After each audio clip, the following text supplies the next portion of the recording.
ہمارے channel Lodhi birds کو subscribe کریں اور اس بیل آئیکن کو دبائیں کہ آپ کو ہماری ویڈیو ملے سب سے پہلے۔ لودھی برڈز کی جانب سے السلام علیکم۔ ہمارے پیارے نبی حضرت محمد مصطفیٰ صلی اللہ علیہ وآلہ وسلم کا فرمان ہے، صفائی نصف ایمان ہے۔ اسی چیز کو مدنظر رکھتے ہوئے دیکھیے کہ ہم اپنے گھروں میں بھی صفائی کرتے ہیں، اسی طرح سے جو برڈز ہیں ان میں بھی صفائی کا ہونا بہت ضروری ہے۔ یہ جو آپ سامنے دیکھ رہے ہیں ویورز، یہ وہ کیڑے ہیں جن کو سلسلی بھی کہا جاتا ہے عام طور پر، اور یہ عموماً جو گھروں میں ہمارے یہاں خشک آٹا رکھا ہوا ہوتا ہے اس میں یہ چیزیں پیدا ہوتی ہیں۔ ویورز، یہ جو آپ دیکھ رہے ہیں سامنے، یہ کاکٹیل کی مٹکی میں سے نکالا ہوا برادہ ہے۔ اس میں چونکہ گندم وغیرہ بھی شامل ہوتی ہے، اور یہ ماں باپ جب بچوں کو فیڈ کراتے ہیں تو اس میں سے جو آٹا بنتا ہے وہ بھی مٹکی میں ہی پڑا ہوا ہوتا ہے، جس کے سبب یہ سلسلے وجود میں آتی ہے۔ اب آپ یہ دیکھیں، چونکہ بچے وہیں اس میں موجود ہوتے ہیں، اس کیڑے نے ان بچوں کو نقصان کس طرح سے پہنچایا۔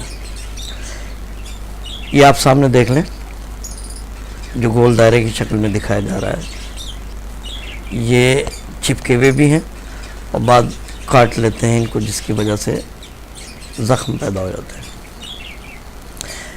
یہ ہوتا جب ہے جب مٹکی کو ایک بریڈ یا دو بریڈ کے بعد صاف نہ کیا جائے۔ حالانکہ ایسا ہوتا نہیں ہے میرے فارم میں، لیکن اتفاق ہے یہ رہ گئی تھی، اور یہ تھرڈ بریڈ میں جب میں نے اس کو دیکھا تو مجھے یہ چلتے ہوئے محسوس ہوئے، تو میں نے فوراً نکالا اس کو، اور نکالنے کے بعد ان بچوں کو جب چیک کیا تو مختلف جگہ پر زخم بھی محسوس ہوئے اور بعض جگہ یہ نظر بھی آیا۔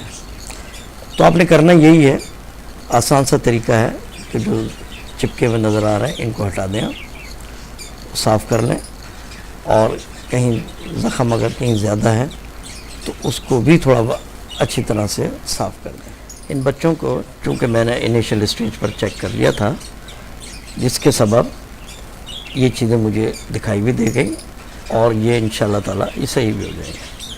اگر سپوز میں اس کو چیک نہ کرتا تو یہ بچے بیچارے زخمی ہو جاتے ہیں، ماں باپ بھلے ہی ان کو فیڈ کراتے رہتے ہیں، لیکن ایک وقت ایسا آتا کہ یہ زخموں کی تاب نہ لاتے ہوئے مر جاتے ہیں، اور اس کنڈیشن میں یہ کسی بھی صورت میں سوٹ نہیں کرتا کہ چونکہ ہماری کسٹڈی میں ہم نے ان کو رکھا ہوا ہے، پالا ہوا ہے، تو ہم پر فرض بنتا ہے کہ ان کی دیکھ بھال بھی کریں۔ تو اس تمام چیزوں کو مد نظر رکھتے ہوئے جب اس طرح کی بریڈ آ جائے تو میں آپ سے یہی کہوں گا کہ ایک نظر ان کو ضرور دیکھیں۔ اور یہ جو آپ سائڈ میں دیکھ رہے ہیں، پائیوڈین کا آئیکن بنا ہوا نظر آ رہا ہے، اگر ان کو زخم زیادہ ہو جاتے ہیں تو میں ان کو پائیوڈین ضرور لگاتا ہوں۔ ابھی کیونکہ اتنے زیادہ زخم نہیں ہیں، اس لیے میں نے ان کو پائیوڈین نہیں لگائی، اور یہ انشاءاللہ تعالیٰ 2-4 دن میں ایسے ہی صحیح ہو جائیں گے۔ آپ نے کرنا یہ ہے کہ وہ جو مٹکی ہے گندی دیکھیں، اس کو پہلے میں نے صاف کیا، جس طرح کہ اس کی ویڈیو میں نے آپ کو دکھائی تھی صفائی کرنے کا طریقہ، اسی طریقے سے صاف کیا۔ کرنے کے بعد نے آپ برادر ڈالا ہے، اور اس کو صاف کرنے کے بعد آپ کے سامنے ہی بچے دوبارہ ویسے ہی اسی کنڈیشن۔ اس ویڈیو کے اینڈ میں آپ کو مٹکی کی صفائی کا صحیح طریقہ مل جائے گا، آپ نے اس کو ضرور واچ کرنا ہے، اور اس میں آپ دیکھیں گے کس طرح سے اس کو صاف کیا گیا اور کس طرح سے اس کے جراثیم کو مارا گیا ہے۔ تو ویورز، یہ آج کا ایک اہم ٹاپک تھا جو کہ آپ سے ڈسکس کرنا بہت ہی ضروری تھا۔ دعاؤں میں یاد رکھیے گا۔ اللہ حافظ۔